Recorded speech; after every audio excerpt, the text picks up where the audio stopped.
సమాన హక్కుని కల్పించింది తెలుగుదేశం పార్టీ.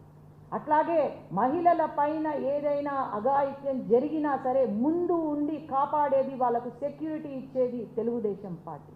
అవన్నీ మర్చిపోయి వీళ్ళు ఇష్టానుసారంగా మహిళల పైన మాట్లాడితే మాత్రము మేము ఎవ్వరము ఊరుకోము.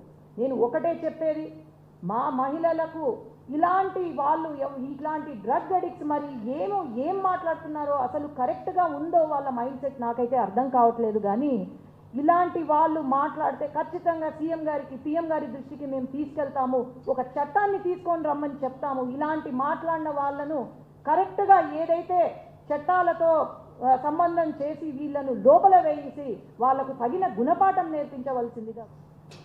స్త్రీ అంటే జననం లేదు, స్త్రీ లేనిదే గమనం లేదు, స్త్రీ లేనిదే అసలు సృష్టే లేదు అని అంటారు. మనం అందరం కూడా అలానే భావిస్తాం. కానీ వైసీపీ పార్టీ మాత్రము స్త్రీని అగౌరవపరచందే మా పార్టీయే లేదు అనే తీరులో ముందుకు వెళుతుంది.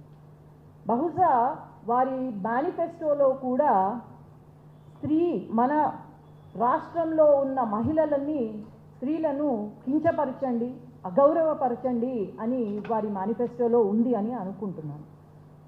మొన్న ఒక సంఘటన జరిగింది.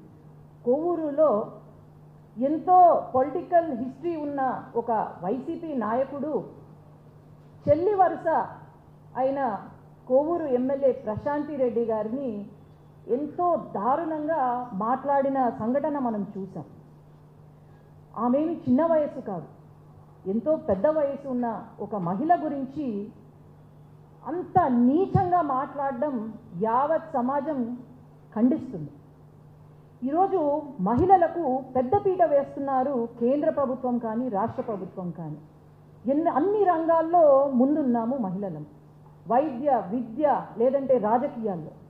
ఈరోజు రాజకీయాల్లో చాలా తక్కువ మంది మహిళలు ముందుకు వస్తున్నారు. మా లాంటి మహిళలు ఈరోజు రాజకీయాల్లో వచ్చారు అంటే అది ఒకరితో తిట్టించుకోవడానికో, లేకపోతే మా క్యారెక్టర్ గురించి మాట్లాడుతుంటే గమ్మున ఉండడానికో కాదు మేము ఈరోజు రాజకీయాల్లోకి వచ్చింది. విలువలతో కూడిన రాజకీయం చేయడానికి ఈరోజు మేము ముందుకు వచ్చాం.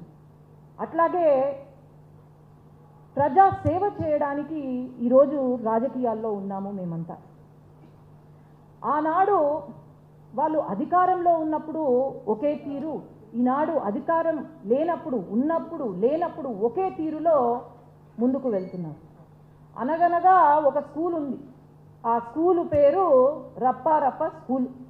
దాంట్లో గురువు వచ్చేసి జగన్మోహన్ గారు, నేను రెడ్డి అని పిలవను, జగన్మోహన్ గారు.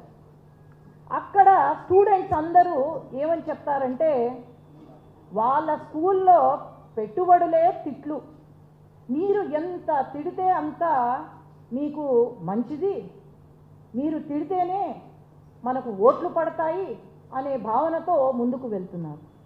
ఎంత తిడితే అంత, ఎవరు ఎక్కువ తిడితే వాళ్లకు నెక్స్ట్ సీట్లు వస్తాయి అనే భావనతో ముందుకు వెళ్తున్నారు అనుకుంటా నేను.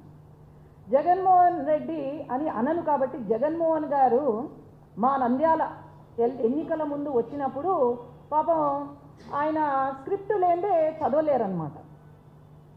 దాంట్లో ఇలా పేపర్ చూసుకుంటూ నా వెంట్రుక కూడా పీకలేరు అని అంటారు. అదేం పాండిత్యమో మరి, ఆ పాండిత్యాన్ని కూడా నా వెంట్రుక కూడా పీకలేరు అని చూస్తున్నారు. నేను ఒకటే అంటున్నా, ఆల్రెడీ మీ వెంట్రుకలు పీకారు, ఇంకా